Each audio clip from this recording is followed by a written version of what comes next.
could. That's a direct We moved contradiction to 70 what they said. in this Secretary. directing. Can I speak, or are you just going to monologue falsehoods all over the place? It's not a falsehood. We moved Excuse me. 7,500 troops off of Reclaiming the my X based time. on the intel. Stop. Based on the intel. Stop.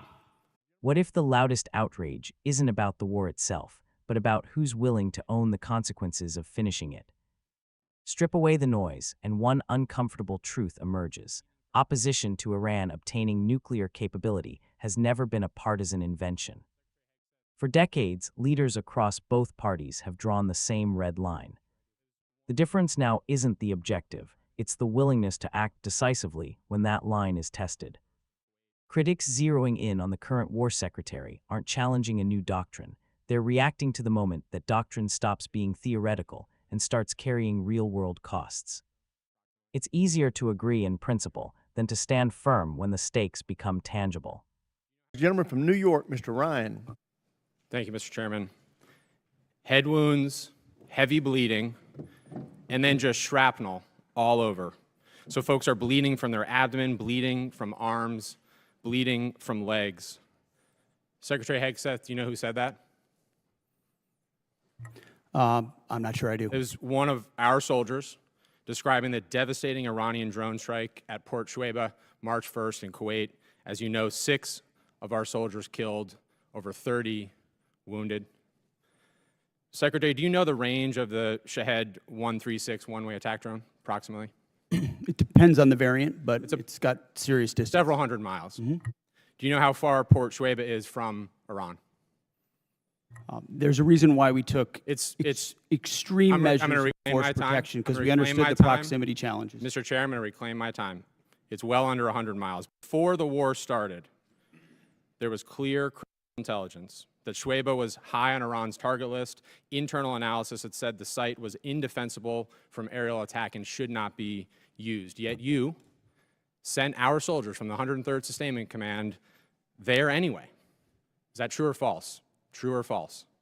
Straightforward question. Are you going to give me a chance to answer, or just play gotcha? Did you send them there or not? We took proactive I'll measures take that from the as a yes beginning and to ensure reclaim my force time. protection and defensive Now, posture were let's talk, maximized Mr. across Secretary, the theater. Let's talk about what defenses they had. Prior to the attack, officers on the ground knew our troops were vulnerable. In fact, they requested additional force protection. Did they receive it? Wherever humanly possible, force protection and counter I'll UAS save you was the always time. made available. They did not. In fact, when asked to describe the base's defense, one survivor who's come forward from the unit said, quote, I would put it in the none category. From a drone defense capability, none. So let's be clear, no counter-drone capabilities, no counter-rocket systems, no counter-mortar or counter-artillery, not even the basic overhead protection that you and I had 20 years ago in Iraq, and now 6 of our soldiers are dead. The next day, you downplayed the attack. You said it was a squirter that squeaked through fortified defenses.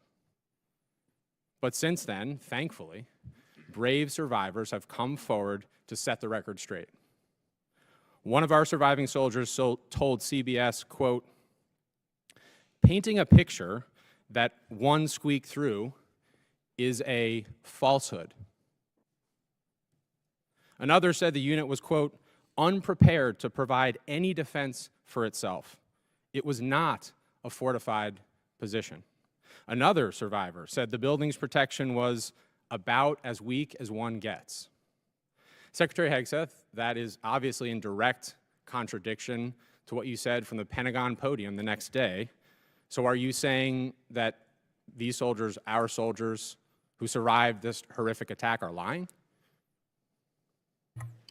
What I'm saying is, before the commencement of the conflict, we put in maximum defensive posture we could. That's a direct We moved contradiction to 70 what they said. in this directing. Can I speak, or are you just going to monologue falsehoods all over the place? It's not a falsehood. We moved 7,500 troops off of Reclaiming the my X based time. on the intel. Stop. Based on the intel. Stop.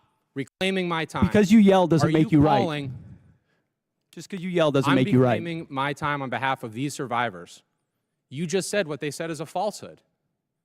There's a much larger that picture. true? There's a much larger picture at play here that included integrated air defenses, bunkers, moving people off Then the why, X Mr. to Secretary, ensure are that they they were not dead? part of the target. We moved those troops and all across the theater, thousands of troops off the X, off of their bases, because we knew what Iran was going to try to strike, and we knew there So could no be a answer. tragic moment. No there could be a answer, Mr. tragic moment where Secretary. something Again. could get through. Of Again, course, that's the I'm consequence of reclaiming my conflict, time. and we Again. remember those 6 every single day. I wanna But finish- don't play games with. I'm not playing games. Raising I your want to voice finish and with pointing one more fingers. quote from a survivor of the attack, and I put this on the record. Telling the truth is important, and we're not going to learn from these mistakes if we pretend these mistakes didn't happen.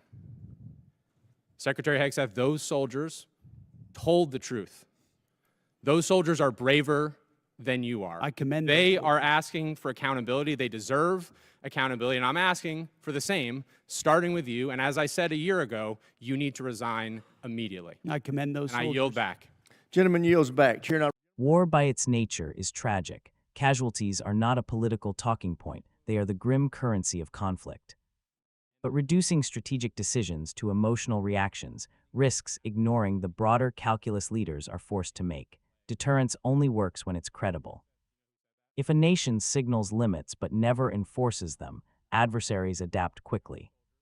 The current administration's posture suggests a shift from rhetorical deterrence to operational deterrence, one that signals resolve not just in words, but in action. That's not recklessness, it's consistency with long-standing policy executed under pressure. What's often missing from the loudest critiques is context. The Middle East has long been shaped by power vacuums and shifting alliances, where hesitation can escalate threats rather than contain them. Preventing nuclear proliferation in such a region isn't just about one country, it's about the cascading effect on neighboring states and global stability. A nuclear-armed Iran wouldn't exist in isolation.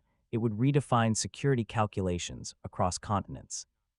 The administration's decision-making, controversial as it may be, appears rooted in preventing a far more dangerous equilibrium from taking hold.